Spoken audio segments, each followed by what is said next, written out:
Okay, Assalamualaikum, salam sejahtera. Okay, hari ni ada peluang sikit lah kita buat quiz lah. Okay, ada juga tugas lain tapi assignment tu saya boleh tunggu. So saya ambil masa sikit lah, 5 minit. Okay, so kita nak buat quiz. So kita nak rakan-rakan tolong jawab. Saya tunjukkan mask oksigen nanti. Kemudian tuan-tuan perempuan bagikan jawapan. Yang ni apa, yang ni apa dan sebagainya. Okay. So, okay, kita pergi, kita sebut sebagai ABCD lah. Okay, kemudian tuan-tuan perempuan, kita buat quiz ni, tuan-tuan perempuan jawab. Yang ni mas apa, yang ni mas apa, boleh? Okay, insyaAllah saya setting barang dulu. Okay, saya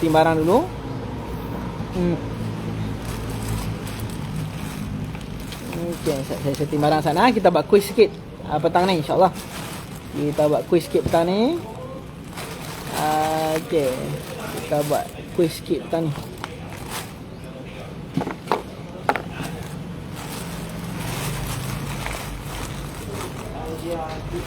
Dan kita buat quiz sikit tentang oksigen. Oh, okey.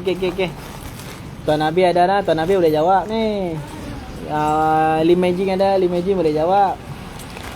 Okey. So, kita cara dia senang saja. Saya tunjukkan jenis mask, kemudian tuan-tuan perempuan sebutkan jawapannya. Boleh? InsyaAllah nah. Okey. So, yang pertama ni saya sebut sebagai A. So, apakah nama mask ini? Apakah nama mask oksigen ni?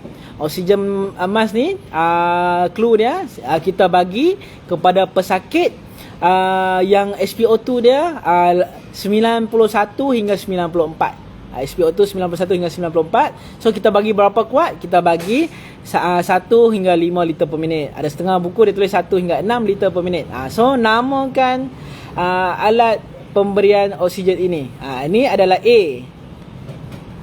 Ini adalah A. So namakan alat ini. Okay. Alat ini kita bagi apabila pesakit tu SpO2 dia 91 hingga 94. Berapa kuat kita nak bagi? Kita bagi sebanyak 1 hingga 5 liter per minit. So kita bagi yang maksimum lah 5 liter per minit. Senang nak ingat kan? Jawapan yang betul sekali. Cik Nabil Mansur menjawab Nasal Kanula. Betul? Nasal Kanula ada setengah company dia tulis Nasal Prong. NASAL, nasal menuju kepada hidung sebab alat ni nak masukkan dalam hidung. Kanula, KANNULA, kanula ataupun prong, PRONG, nasal prong atau nasal kanula. Okey, tepat sekali. Cik Nabil Mansur, mantap. So, okey, sebelum kita bagi oksigen ni, kita buka dulu siap-siap dan kita bagi dia rasa dekat tangan pesakit tu. Cik, inilah oksigen yang saya akan bagi. Sebab apa? Bila dia masuk nanti dalam hidung, dia tak terkejut.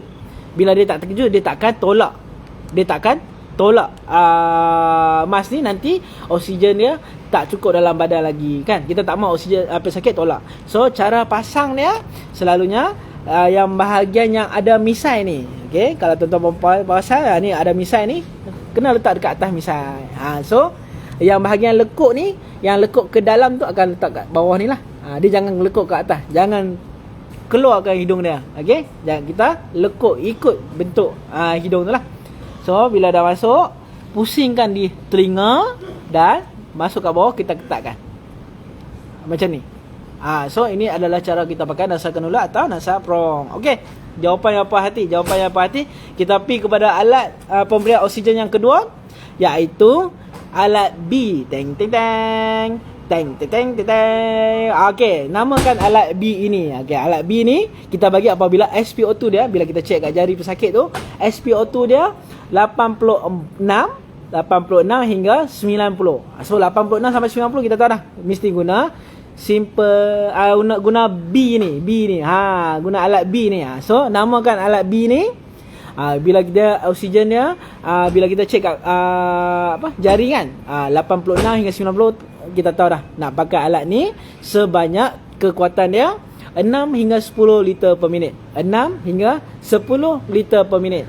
So kita bagi 10 tu lah, senang sebab case emergency kan, kita bagi 10 terus. So namakan alat B ni adalah simple face mask. Okey, tepat sekali.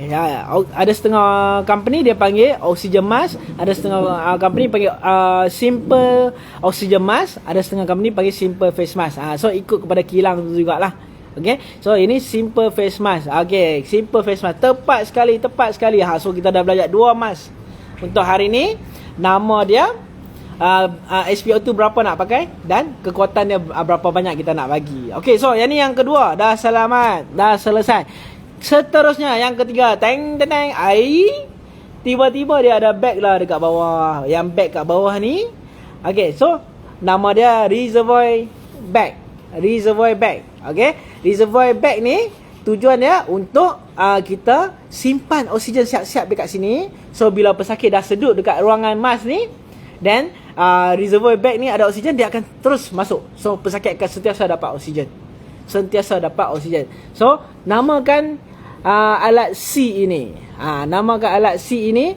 Okey, alat C ni kita bagi apabila SpO2 pesakit 85 dan ke bawah. Bila SpO2 dah makin teruk 85 dan ke bawah, kita akan guna alat C ni. So berapa banyak nak bagi? Kita akan bagi 10 hingga 15 liter per minit. Ada setengah buku kata 11 hingga 15 liter per minit. So kita bagi terus 15. So senang nak ingat tiga-tiga alat tadi. Kalau nasa prong tadi, A tadi yang hidung kan. Yang nasa prong tadi, yang hidung ni kita bagi 5 liter per minit. Yang simple face mask kita bagi 10 liter per minit. Yang C ni, alat ni kita bagi 15 liter per minit. So dia ada reservoir bag sebab dia nak kumpul siap-siap oksigen untuk kita bagi terus dekat pesakit, sentiasa pesakit dapat oksigen. So yang ni yang teruknya kita bagi yang ni lah. Yang sangat teruknya kita bagi yang ni. So sama juga pasang dulu. Lepas tu kalau pesakit senang kita bagi pesakit rasa lah, ni oksigen yang saya akan bagi dia rasa kekuatan oksigen tu, supaya bila oksigen tu ada dekat muka dia tak tolak, dia tak terkejut. Terutama warga emas. Mereka akan terkejut tau. Apa tiba-tiba angin yang kuat ni, tiba-tiba dia tolak. Yang tu yang kita tak mahu. So bila pakai, kita kena ketatkan bahagian hidung dan dagu. Okay, dagu diketatkan, hidung kita tekan besi ni, besi tekan, kemudian kita tarik kat tali ni. Okay. So ada jawapan dah. Betul lah. Cik Fidos kata high flow mask, ataupun nama glamour short form dia HFM, high flow mask. Okay, so kalau yang ni jenis yang dia tutup lubang ni, okay, dia boleh tutup, ada yang tak tutup tau. Yang jenis tutup ni kita panggil rebreather mask. So dia pesakit akan boleh bernafas. Semua oksigen ni dalam mask ni keluar dalam dia punya masuk dalam dia punya mulut. Ni rebreather mask. Okay, kalau kita cabut dua-dua kiri kanan, alat ni akan dipanggil non-rebreather mask. So bila non-rebreather mask ni, oksigen akan keluar juga dekat bahagian tepi ni. So bila oksigen keluar, dia tak akan dapat banyak. Dia akan dapat kurang sikit, 80% contoh. Kalau kita pakai tutup semua, kita mungkin akan dapat 95%. Lebih banyak berbanding kita tak tutup. Dia kalau tutup kita panggil rebreather mask. Kalau dia buka kita panggil non-rebreather mask. Okay. So rebreather tutup, betul. Cik Nabil kata rebreather tutup, non-rebreather mask oksigen boleh keluar lah. So ada juga agensi yang tak panggil ni high flow mask. Dia panggil non-rebreather dengan rebreather mask. So kita kena tahu lah, dia sebenarnya merujuk kepada benda yang sama, cuma dia nak tahu yang ni tutup ataupun buka. Sebab bila buka dua-dua mungkin dapat 80% saja, maksimum lah. Lepas tutup ni bagi oksigen full dan sebagainya, dapat 80% mungkin. So bila dia tutup ni non-rebreather mask, dia tutup lubang ni, dia mungkin boleh dapat sampai 95%. So yang ni high flow mask, ataupun setengah agensi dia tak panggil pun high flow mask, dia panggil rebreather atau non-rebreather mask. So lepas ni kalau tuan-tuan perempuan dengar rebreather atau non-rebreather, tuan-tuan perempuan tahu dah apa yang dia tengah cakap tu. Betul? So saya recap balik. Nanti ada mask lagi, ada 3 mask lagi saya nak tunjuk, tapi saya recap dulu 3 ni sebab 3 ni yang utama kita guna dalam ambulans lah. So yang ni kita panggil nasal prong, nasal cannula, kita bagi apabila SpO2 pesakit 91 hingga 94%. 91 hingga 94%. Berapa kekuatan yang kita nak bagi? Kita bagi 1 hingga 5 liter per minit. Okey. Yang kedua, kita panggil simple face mask. Dia tak ada reservoir. Dan dia ada lubang. Dia tak tutup semua. Simple face mask. So kalau bagi ni mungkin dapat 60%. Kan? So berapa yang kita boleh bagi? Yang ni kita boleh bagi dia 6 hingga 10 liter per minit. Kalau 15 liter per minit tak sesuai, sebab oksigen ni dia design untuk 6 hingga 10 liter per minit. So kita bagi untuk pesakit yang SpO2 dia bila cek jari tu SpO2 dia 86 hingga 90 saja. Yang ni yang lebih tinggi, SpO2 dia lebih drop lah, lebih bahaya. 85 dah ke bawah. Pesakit tu SpO2 dia 70, SpO2 dia 60, dia sesak nafas. Kita boleh start bagi yang ni. Okay. So berapa nak bagi? Kita bagi 11 hingga 15 liter per minit. 11 hingga 15 liter per minit. Betul. Cik Muhammad Firdaus kita pesan jangan reuse. Okay, benda ni one use saja. Dah guna habis, bagi kita kena lupuskan. Kita tak mau nanti reuse nanti orang tu ada sakit yang berkaitan dengan pernafasan, ganti dengan orang lain pula dijangkiti dan sebagainya lah. Okay, so saya cakap pasal kekuatan oksigen tadi kan. So macam mana kita nak tunjuk kekuatan oksigen tu? So saya bawakan kepada tuan-tuan perempuan, baru lagi, tak buka lagi. Okay, yang ni dia punya oksigen tong gas ya. Macam mana nak tahu tong gas? Selalunya bawah hitam, atas putih. Ini tong gas lah. So dia punya regulator dia. Yang paling penting regulator dia, sebab dia yang nak bagi oksigen tu keluar daripada silinder gas ni lah. So tuan-tuan perempuan ingat, apabila mengoperasikan silinder gas ni, pastikan jangan merokok kat kawasan sekitar, sebab boleh meletup. Jangan duk ting-tong dia. Okay, letak kiri kanan takut meletup. So yang ni dia punya regulator, ada yang 1 pin, ada yang 3 pin. Yang ni 3 tempat cucuk, ini 1 tempat cucuk. So tuan-tuan perempuan kena tengok juga kat sini. Yang ni 3 tempat cucuk, 1 2 3. Yang ni 1. So kena ikut yang sesuai lah. Kena ikut yang sesuai. Okay. Kemudian kita buka dulu. Kemudian kita ketatkan. Okay. Kemudian dah siap, kita buka atas ni. So selalunya kalau baru memang 2000 PSI lah. 2000 PSI full lah selalunya yang kawasan hijau ni. Yang ni memang baru sangat, saya orang pertama guna. Banggalah juga. Okay. Bila dapat ambulans baru ni, dia supply sekali dengan oxygen tank ni. Okay. So bila dah siap, contohlah kita nak guna high flow mask. Kita masukkan dekat tubing dia ni. Kemudian kita masukkan dekat sini.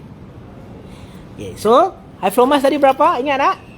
High flow mask berapa? 15 liter per minit. So saya kena setting dekat sini, pusing daripada kosong, saya buat sampai 15. 10, 15. So apa akan jadi? Reservoir ni akan kembang dulu.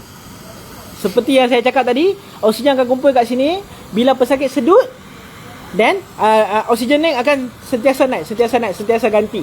Okay? Bila dah tak mahu guna, pastikan tutup balik. Kalau tak, nanti oksigen habis kena refill. Satu tong kecil ni mungkin RM30 kot refill. Kalau lebih besar RM50 kot. Kan harga dia tengok kepada tempat yang kita refill tu. Okay? So kita dah tunjuk 3. Saya nak pi lebih lanjut. Yang ni untuk kes CPR, mask yang keempat. Tolong nyatakan apakah nama alat ini. Alat ni ada 3 komponen. Kita ada mask kat depan ni, mask. Kita ada bag untuk kita bagging. Sebenarnya bagging ni jangan bagging penuh tau. Okay, kita bagging 1/3 saja daripada bag ni. Okay, 1/3 saja. So tak payah penuh. So berapa lama sekali nak bagging? 6 saat sekali. 1 2 3 4 5 6. 1 2 3 4 5 6. 1 2 3 4 5 6. Sebab kita nafas normal lebih kurang macam tu lah tempo dia. 6 saat sekali. So dia ada juga reservoir bag ni kat belakang. Reservoir bag ni sama juga macam high flow mask. Dia nak sentiasa ada oksigen. Dekat sini dia boleh simpan 2000 ml oksigen kapasiti dia. So, tuan-tuan perempuan, bila saya sambungkan tubing, yang ni selalu kita nampak bila pesakit yang sedang dilakukan CPR. Kita pakai yang ni, bag valve mask. Kita nak bantu dia bernafas. So, saya sambungkan tubing ni kepada silinder oksigen ni. Yang ni kita bagi full 15 liter per minit. Okey, full 15 liter per minit. So, tuan-tuan perempuan akan tengok dekat bahagian bag ni, dia akan kembang perlahan-lahan. Dia akan penuh dengan oksigen perlahan-lahan. Dengan sendirinya. Senang kan? So, bila kita guna, kita buat CE clamp, E dekat dagu, C dekat mask dia. Lepas tu kita tekan. 1 2 3 4 5 6. Tekan. So, reservoir bag kat belakang ni akan sentiasa kembung balik. Lepas saya tekan kan, dia akan kecut, kemudian dia akan kembung balik dengan oksigen. Okay. So, okay. Yang ni mask device yang keempat. Apakah nama dia, tuan-tuan perempuan? Apakah nama dia? Yang ni selalu kita guna apabila kes yang sangat serius lah. Yang 3 mask tadi tak boleh kau tim. Ini selalunya kes CPR. Apakah nama alat ni, tuan-tuan perempuan? Jenis yang keempat ni,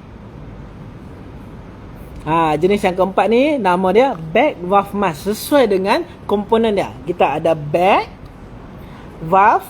Dia ada banyak valve lah, banyak injap yang warna orange. Ni ada orange ni valve dia lah. Kat depan pun ada, dalam ni pun ada, kat sini pun ada warna orange tu. Itu valve dia lah. Ada banyak valve dekat sini. Dan mask. So, bag valve mask. Bag valve mask, ataupun nama pendek dia BVM. Bag valve mask. Ada setengah orang akan panggil Ambu bag. Ambu bag tu tak sesuai lah, sebab yang tu nama company. Betul. Ahmad Azwan, tepat sekali. Bag valve mask, BVM. Ambu bag jangan kita guna sebab yang tu nama company lah. Banyak company hasilkan yang ni. So kita standardize dia, kita panggil dia BVM. So 3 alat yang mula tadi, yang tu yang selalu kita guna. Yang keempat ni kita guna untuk untuk CPR case lah. CPR kita akan guna BVM. Dan ada 2 lagi yang saya nak tunjuk ni, jarang-jarang guna dalam ambulans. Just nice to know. Nice to know sebab kita tak mahu kita salah anggap ataupun kita salah namakan dia. Okay. Yang kelima, tuan-tuan perempuan nampak, dia ada tubing kat sini, kat bawah ni. Okay. Dia ada tubing kat sini. Kemudian dia ada lubang 2. Lubang ni lebih besar, kalau tuan-tuan perempuan tengok lebih besar. Dan dia punya tube oksigen tu akan sambung dekat bawah. Okey, tubing oksigen akan sambung dekat bawah. Okey, dia akan sambung dekat bawah ni. So, tuan-tuan perempuan kalau biasa tengok, pesakit asma akan guna mask ni. So, bas yang kelima ni nama dia apa? Tuan-tuan perempuan kalau tahu boleh tulis kat bawah. Okey, mask yang kelima ni selalu pesakit asma guna, dan ubat asma ada dekat sini. 2 ml, 3 ml ubat asma, campur ke sebagainya. Tengok arahan doktor lah, ubat asma apa yang nak bagi. Kemudian bila oksigen akan dilepaskan, oksigen akan diberi, dan kat sini akan kumpul, daripada cecair dia akan jadi uap gas. So pesakit akan dapat uap gas tu tadi. So kalau kita tengok pesakit asma kan, sini penuh dengan gas. Dia pesakit asma kena sedut. So ubat cecair tu bila kena dengan oksigen, dia akan jadi gas. So gas tu akan disedut oleh pesakit asma. So bila nampak orang asma sedang sedut gas, kita yang sihat ni janganlah pergi dekat-dekat dengan pesakit asma tu. Sebab apa? Kalau pesakit tu ada sesama, dia akan keluar melalui lubang ni. Dia akan keluar daripada 2 lubang ni, dan akan jangkit dekat kita pula. Pesakit tu ada penyakit lain yang berkaitan dengan pernafasan. Bila dia hembus, akan dapat kat kita. So kalau boleh jauh daripada pesakit tu, dan tempat tu mempunyai ventilasi udara yang baik lah. So tuan-tuan perempuan, alat ni jarang dah guna kita dalam ambulans. So bila nampak ada tubing ni, kalau tak pakai tak perlu ambil. Ada tubing ni untuk orang asma saja, sebab dia kena ada guna ubat dia, kena masukkan ubat dia. Nama dia nebulizer mask. Nebulizer mask. Nebulizer mask. Okey, sama-sama saya kongsi ni supaya kita tahu mask-mask yang ada keliling kita dan kita tak tersilap lah. Okey, yang ni nama dia nebulizer mask. Nebulizer mask untuk pesakit asma. Dan yang terakhir saya nak tunjuk tuan-tuan puan-puan, Yang ni pelik sikit. Dia panjang macam ni, ada lubang juga kiri kanan. Ya, macam nebulizer mask juga. Yang ke-6 ni tak tahulah mask ni nama apa tuan-tuan puan-puan. Dia boleh bertukar warna. Dia boleh bertukar wajah, boleh bertukar warna. Sangat simple, sangat simple. Kalau doktor kata saya nak bagi pesakit ni 24% saja oksigen. Mask ni dia tak boleh bagi lebih tau. Dia boleh bagi 24% hingga 60% saja. So dia tak boleh bagi banyak dekat pesakit. So doktor kata dia nak bagi 24% saja. So kita tengok dekat tubing yang berwarna ni, tengok kat bawah ni dia akan tulis 24% 4 liter per minit. So kita tahulah bila kita pasang nanti, okey, dia akan sambungkan dengan mask. Kemudian kita akan bagi 4 liter per minit je, tak banyak. 4 liter per minit. Dan pesakit akan sedut. Okey, pesakit yang sedut ni selalunya pesakit COPD. COPD ni macam asma juga, penat lah. Tapi bila tanya kat pesakit, cik ada sejarah asma tak? Tak ada cik, saya tak pernah ada asma. Family ada asma tak? Pernah. Cik ada merokok? Ada merokok. Sebab orang COPD ni kebanyakannya merokok. COPD ni adalah Chronic Obstructive Pulmonary Disease. Kronik tu kronik berpanjangan, sampai bila-bila dia akan ada sakit ni lah. Dan obstruktif, terhalang dia memang paru-paru dia. Pulmonary merujuk kepada paru-paru, dan disease merujuk kepada penyakit. Orang yang merokok ataupun pekerja yang memasang shielding, dia selalu sedut asbestos dekat shielding tu, sebuk yang warna putih tu. Ataupun memang genetik dia memang ada masalah paru-paru, dan paru-paru dia dah rosak. Kat kiri ni rosak, kat bawah ni rosak sikit dan sebagainya. Dia takkan dapat oksigen 100%. So apabila paru-paru dia lemah, oksigen dia semakin drop, carbon dioxide dia semakin tinggi, doktor takkan bagi 100% oksigen dekat dia, sebab doktor tak mau bagi paru-paru dia bekerja lebih banyak. Nanti risiko dia bila paru-paru kerja terlebih banyak akan menyebabkan koma, lama-lama boleh menyebabkan meninggal dunia. So doktor akan tukar kepada Venturi Mask ni. Dia boleh bagi 24% hingga 60% oksigen saja, 4 liter hingga 15 liter per minit sahaja. So ikut doktor nak bagi berapa, dia ada banyak warna. Kalau ikut company ni dia bagi 5 warna. Ada biru, merah, kuning, hijau dan pink. Ada company ni dia bagi 6 warna. Ada company lain dia bagi 1 warna saja, tapi dekat sini boleh adjust semua jenis. Pun senang juga macam tu lah, ikut kepada kilang yang mengeluarkan dia. Okey, nama alat ni yang ke-6 ni kita panggil Venturi Mask. VENTURI. Venturi Mask sangat jarang kita pakai dalam ambulans. Yang ni selalunya kita pakai dekat ward. Okey, so tuan-tuan puan-puan, saya tunjuk 6 dulu mask. Ada banyak lagi mask yang saya tak dapat tunjuk. Yang jenis macam angkasawan pun ada penuh. Dia buat satu macam tebuan punya pelindung muka kan. Tapi yang ni dia buat penuh plastik untuk kita bernafas dalam tu. Ada juga jenis yang lebih complicated punya dekat sini untuk CPAP dan sebagainya lah. Ada sangat banyak mask. Kita belajar 6 dulu. 4 daripadanya kita selalu guna, 2 daripadanya jarang-jarang guna, tapi boleh dapat alat ni kat hospital.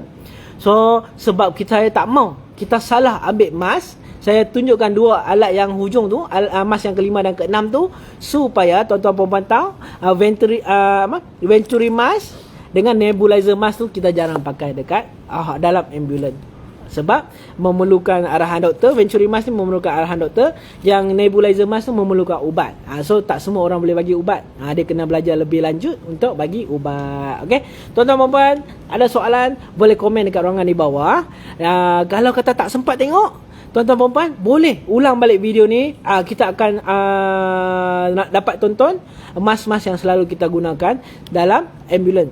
Tuan-tuan puan-puan, tolong ingat, satu hari satu jenis mask, lama-lama automatik dia dalam otak dah. Yang ni SpO2 dia berapa, berapa pressure oksigen mask yang kita kena bagi dan sebagainya. Okay, semoga bermanfaat. Kongsi-kongsi dengan kawan video ni.